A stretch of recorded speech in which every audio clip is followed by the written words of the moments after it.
Bonjour Marie. Bonjour Rémi, bonjour à tous. Aujourd'hui, on parle d'un des effets indirects de la guerre en Ukraine et de la hausse des coûts de l'énergie. C'est ce qu'on appelle un effet domino. La flambée des prix du carburant est peut-être en train de rebattre les cartes en immobilier. Elle pourrait stopper net le début d'exode urbain de ces 2 dernières années. Et oui, depuis précisément la crise sanitaire et les différents confinements, vous savez, ce besoin d'espace, l'émergence du télétravail, tout ça, ça avait poussé les Français à quitter les grandes villes.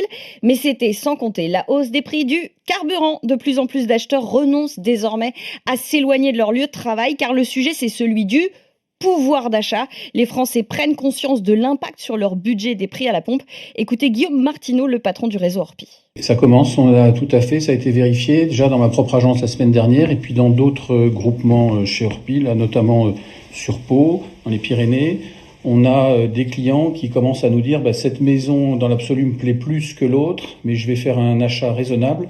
Je vais opter pour cette maison-là parce que je suis plus proche de mon lieu de travail, donc j'aurai moins de coûts liés au transport. Ce qu'on a vécu depuis 2 ans, je pense pas que ça va s'arrêter brutalement, parce qu'il y a toujours cette envie de partir, cette envie de quitter les métropoles, les grandes métropoles, mais le plein de gasoil à plus de 2 euros, 2,20 € va forcément faire réfléchir les gens. Oui, ça va faire réfléchir les gens, évidemment, Marie, mais ce que vous dites aussi, c'est que ça risque de refroidir les banques au moment où il faudra financer certains projets immobiliers. Vous savez, avant de vous prêter de l'argent, les banques, elles regardent aussi le reste à charge. Autrement dit, combien il va vous rester à la fin du mois une fois que vous aurez remboursé votre mensualité de crédit. Et attention, c'est différent du taux d'endettement. Vous savez, les banques, elles doivent pas aller au-delà d'un endettement maximal de 35% des revenus des ménages à qui elles prêtent. Le problème, c'est qu'effectivement, 35% de quelqu'un qui gagne le SMIC et 35% de quelqu'un qui gagne 10 000 € par mois, c'est pas précisément la même chose et le reste à charge n'est pas le même.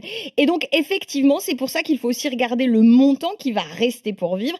Jusqu'à présent, les banques, elles faisaient assez peu attention aux dépenses en carburant, mais les choses sont effectivement en train de changer. Est-ce que vous avez un exemple concret à nous donner, Marie? Évidemment, j'en ai toujours des exemples Merci, concrets. Et là, je le dois, cet exemple, au courtier Vous Financez, un couple qui voulait acheter une maison avec travaux à 30 km de la ville de Troyes, montant de l'opération 150 000 € et taux d'endettement bien en dessous de la limite des 35%. Oui, mais voilà, la banque, elle a refusé d'accorder le crédit immobilier. Pourquoi ?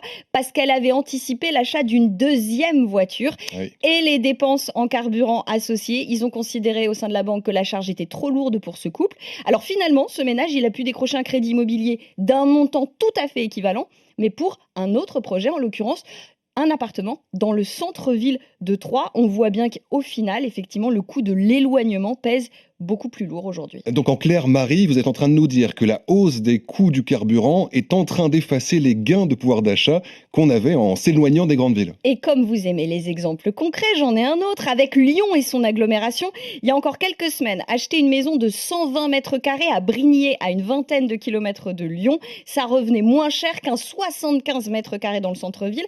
Car on est bien d'accord que si on s'éloigne des grandes villes, c'est pour s'acheter plus grand, on est d'accord ? Sauf qu'aujourd'hui, faut ajouter le coût de l'essence. Et là, c'est tout l'inverse. Notre maison de 120 mètres carrés en banlieue implique plus de dépenses qu'en centre-ville. Le courtier Vous Financez estime ce surcoût à environ 150 € par mois.